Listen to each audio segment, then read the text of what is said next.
Now I will draw all the meninges more in details, and I'm going to show you the way they are connected with each other and with the brain, and I'm going to also draw some of their structures.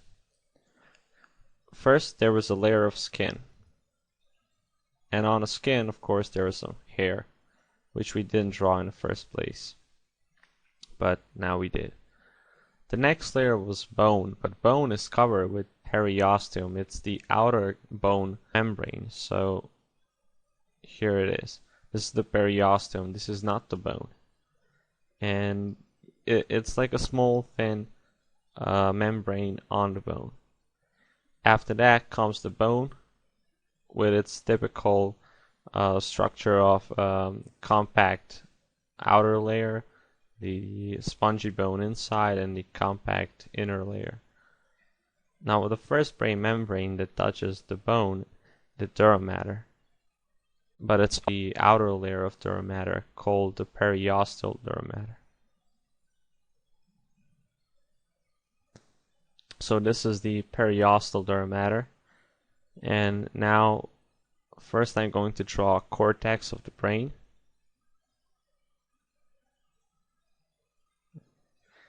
Just to make it clear, this is the cortex. And this over here is the white matter.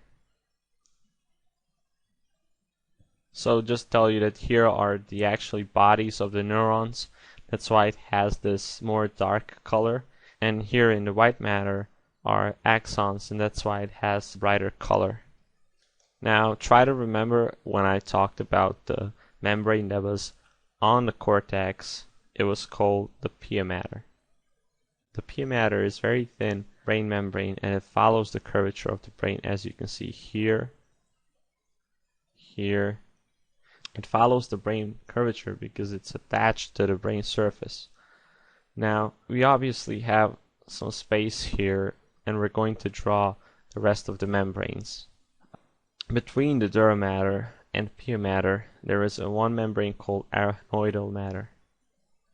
The arachnoidal matter does not follow the curvature of the brain.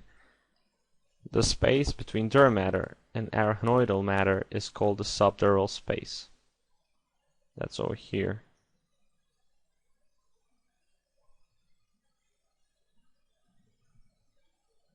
And this was arachnoidal matter. And the space between pia mater and arachnoidal matter is called the subarachnoidal space. One more thing that I can say about the arachnoidal matter is that it does not follow the curvature of the brain as the pia mater does. Dura mater is not transparent and you cannot see through it, while arachnoidal matter and pia mater are transparent. If you remembered, I said that the dura mater consists of two layers, and here we have only one. This one layer is the periosteal layer. The periosteal dura mater. Okay.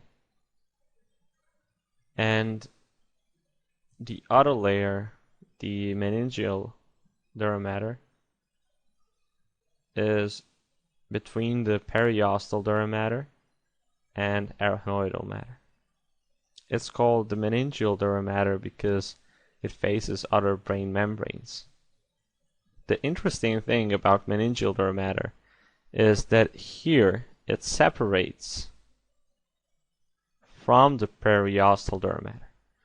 So over here they were attached to each other, but here they separate. The periosteal dura mater still goes with the bone, and the meningeal dura mater separates, and here they form the falx cerebri.